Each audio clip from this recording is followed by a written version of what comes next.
The tree of knowledge. In the previous chapter we saw that although sapiens had already populated East Africa 150,000 years ago, they began to overrun the rest of planet Earth and drive the other human species to extinction only about 70,000 years ago.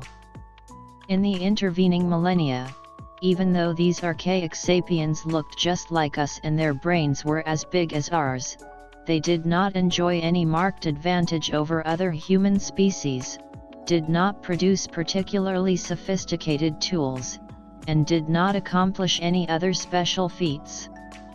In fact, in the first recorded encounter between sapiens and Neanderthals, the Neanderthals won. About 100,000 years ago, some sapiens groups migrated north to the Levant, which was Neanderthal territory, but failed to secure a firm footing. It might have been due to nasty natives, an inclement climate, or unfamiliar local parasites.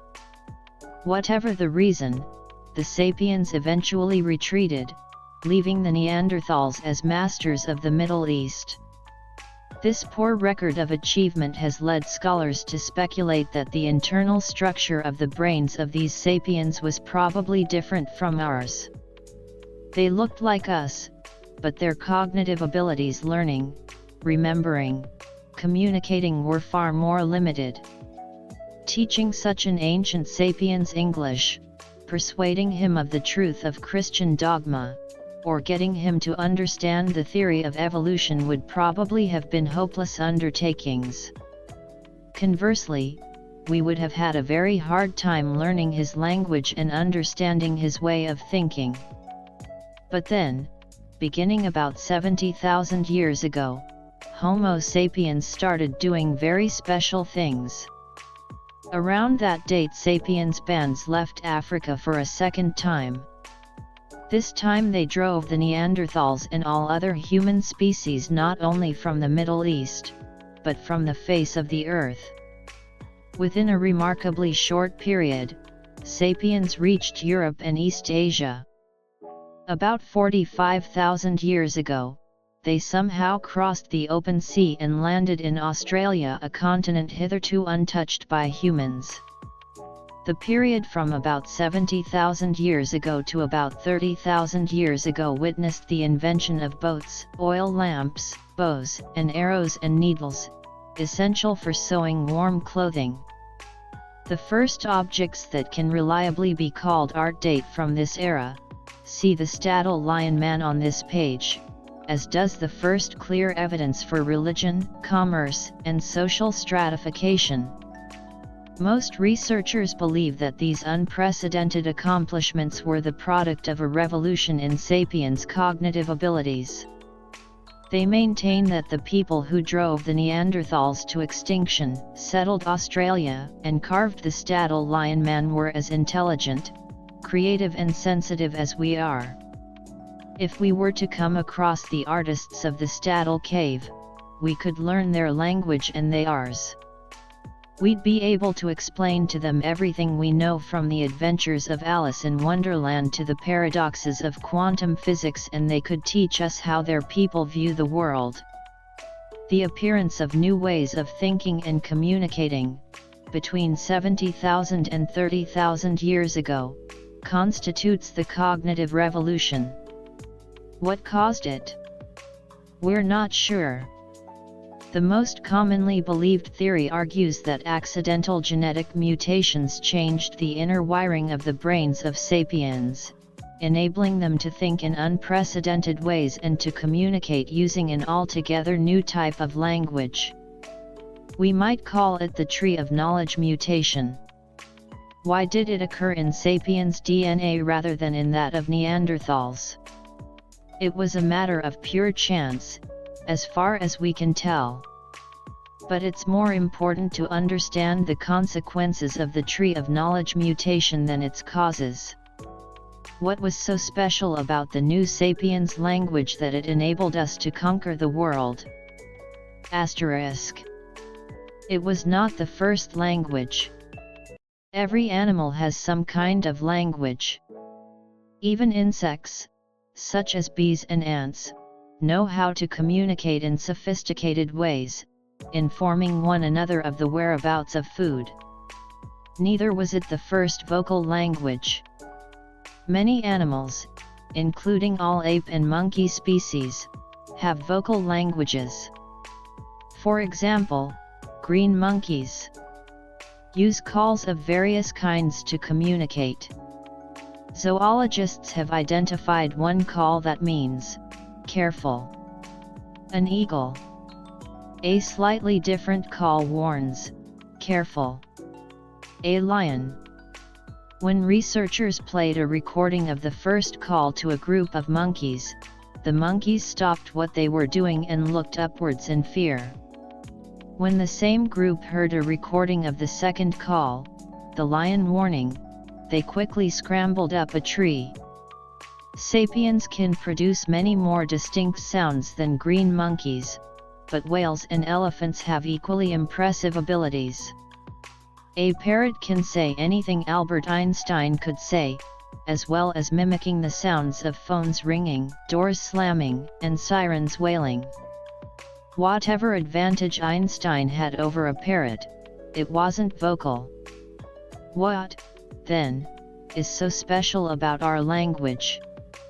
The most common answer is that our language is amazingly supple. We can connect a limited number of sounds and signs to produce an infinite number of sentences, each with a distinct meaning. We can thereby ingest, store and communicate a prodigious amount of information about the surrounding world. A green monkey can yell to its comrades, careful. A lion. But a modern human can tell her friends that this morning, near the bend in the river, she saw a lion tracking a herd of bison. She can then describe the exact location, including the different paths leading to the area. With this information, the members of her band can put their heads together and discuss whether they ought to approach the river in order to chase away the lion and hunt the bison. A second theory agrees that our unique language evolved as a means of sharing information about the world. But the most important information that needed to be conveyed was about humans, not about lions and bison. Our language evolved as a way of gossiping. According to this theory, Homo sapiens is primarily a social animal. Social cooperation is our key for survival and reproduction. It is not enough for individual men and women to know the whereabouts of lions and bison. It's much more important for them to know who in their band hates whom, who is sleeping with whom, who is honest, and who is a cheat. The amount of information that one must obtain and store in order to track the ever-changing relationships of a few dozen individuals is staggering. In a band of 50 individuals, there are 1,225 one-on-one relationships, and countless more complex social combinations. All apes show a keen interest in such social information, but they have trouble gossiping effectively. Neanderthals and archaic Homo sapiens probably also had a hard time talking behind each other's backs, a much maligned ability which is in fact essential for cooperation in large numbers. The new linguistic skills that modern sapiens acquired about 70 millennia ago enabled them to gossip for hours on end.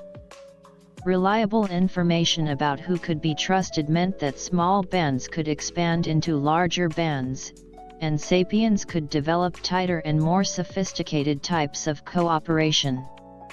The gossip theory might sound like a joke, but numerous studies support it. Even today, the vast majority of human communication, whether in the form of emails, phone calls, or newspaper columns, is gossip. It comes so naturally to us that it seems as if our language evolved for this very purpose.